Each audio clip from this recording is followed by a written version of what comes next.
80 करोड़ देशवासियों को मुफ्त राशन दिया जा रहा है, तो पांचवी अर्थव्यवस्था के लिए क्या ये भूषणावह है? बावजूद इसके हंगर इंडेक्स में भारत का स्थान 125 देशों में 111वां है, जो पाकिस्तान, नेपाल, बांग्लादेश और श्रीलंका से भी नीचे है। क्या ये उपलब्धि है? सर, मिनरल वाटर की बोतल 20 रुपए में बिकती है और हमारा किसान जो अपने पशुओं को पालता है उसको दूध बेचना पड़ता है 22 या 24 रुपए किलो में। तो क्या ये किसान के साथ न्याय हो रहा है? ये इसका जवाब किसान चाहता है। कुछ सालों पहले सर शोले करके एक मूवी आई थी, उसमें एक डायलॉग था, शायद आपको भी याद होगा, कि दूर किसी दराज में जब बच्चा रोता है तो मां कहती है सो जा वरना गब्बर आ जाएगा।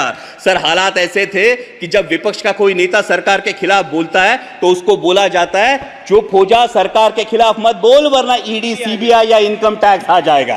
कुछ बुनियादी सवाल है अध्यक्ष महोदय। जब 5वें नंबर की हमारी अर्थव्यवस्था, यह गौरवशाली बात है, लेकिन देश ये भी जानना चाहता है कि देश पर कर्जा कितना है, देश पर बोरोइंग्स कितनी है और देश के सकल उत्पाद के ये बोरोइंग्स कितनी फीसदी है और ये ऋण कब तक और कैसे चुकाया जाएगा। हमारी मराठी में कहावत है, ऋण काढून सण फार काळ साजरा करता येत नाही। और इसलिए दूसरी बात है, महामहिम राष्ट्रपति जी ने जो कही कि 80 करोड़ देशवासियों को मुफ्त राशन दिया जा रहा है, तो पांचवी अर्थव्यवस्था के लिए क्या ये भूषणावह है? और दूसरा सवाल ये खड़ा होता है कि बावजूद इसके हंगर इंडेक्स में भारत का स्थान 125 देशों में 111वां है, जो पाकिस्तान, नेपाल, बांग्लादेश और श्रीलंका से भी नीचे है। क्या ये उपलब्धि है? और अगला सवाल ये बनता है, जो 5वें नंबर की अर्थव्यवस्था है वो अपने जेन्युइन, जो ईमानदार टैक्स पेयर्स है, उनको क्या दे रही है?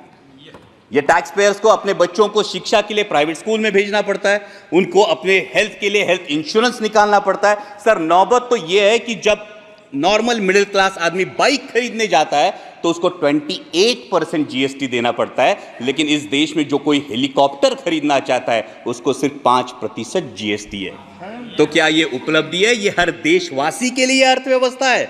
ये सबसे बड़ी बात है।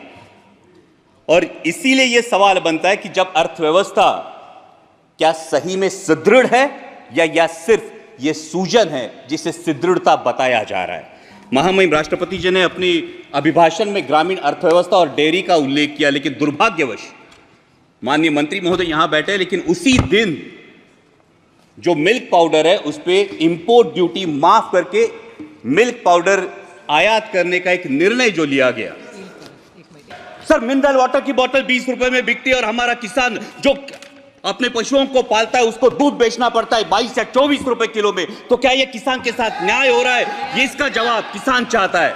सर, महामहिम राष्ट्रपति जी ने किसान सम्मान निधि की भी बात की, लेकिन असली किसान का सम्मान तो तब होगा सर जब कृषि के लिए जो औजार लगते हैं उन पे जो 12% जीएसटी है, ये 12% जीएसटी हटाया जाए और उनके फर्टिलाइजर्स और पेस्टिसाइड्स की कीमतों पर नियंत्रण लाया जाए और कृषि उत्पाद के लिए सुनिश्चित और परमानेंट आयात निर्यात धोरण लाया जाए। मैं जब भाषण सब सुन रहा था तब भारतीय न्याय संहिता की अंग्रेजों के जमाने की कानूनों को बदलने की जो बात हुई, लेकिन सर डिफेंस के बारे में रेड जोन का ये मुद्दा है जो पिंपरी चिंचवड़ में और देश के 13 राज्यों में रेड जोन लागू होता है। ये रेड जोन 1903 के इंडियन डिफेंस एक्ट, अंग्रेजों के जमाने के कानून के तहत 2000 यार्ड का लागू होता है, लेकिन 1970 में जो स्टेक रेगुलेशंस हमने अपनाए, जो यूएन के स्टेक रेगुलेशंस हमने अपनाए, जिसको 2005 में अमेंड किया गया, उस स्टेक रेगुलेशन के तहत 200 से 500 मीटर सिर्फ रेड जोन की मर्यादा होनी चाहिए।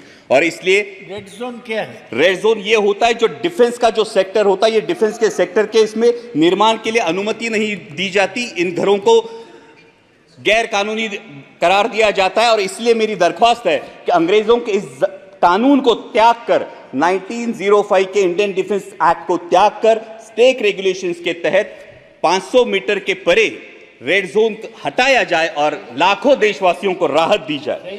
आपातकाल की बात हुई, लेकिन सर वास्तविकता यह है कि 1980 में जनरल इलेक्शंस में इसी देश की जनता ने 353 सीट्स देकर इसी कांग्रेस को वापस सत्ता में बिठाया था। तो ये मैं जानना चाहूंगा कि बार बार पुरानी जख्मों को कुदेरने से क्या हासिल होगा। और जब हम डिक्लेयर्ड इमरजेंसी की बात करते हैं तो देश में अनडिक्लेयर्ड इमरजेंसी की भी चर्चा होती है सर। कुछ सालों पहले सर शोले करके एक मूवी आई थी, उसमें एक डायलॉग था, शायद आपको भी याद होगा, कि दूर किसी दराज में जब बच्चा रोता है तो मां कहती है सो जा वरना गब्बर आ जाएगा।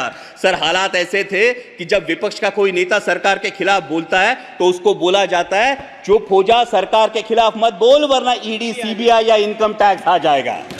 सर, इस इनडिक्लेयर्ड इमरजेंसी का क्या? Sir 2 minute Please, one more speaker is there. Yes sir. One more speaker is sir, for जब party. नेता Please तोड़ो wind up, please wind party up. फोड़ो लेकिन विपक्ष मत रहने दो, ये बात होती है। सर, जब लीडर ऑफ अपोजिशन ने डर की बात की तो महाराष्ट्र में भी बात हुई थी। 27 जून को माननीय प्रधानमंत्री जी ने भोपाल में भाषण किया था, तब उन्होंने नेचुरली करप्ट पार्टी जिस पार्टी को बोला था, जिन पर इल्जाम लगाए थे, उन्हीं हमारे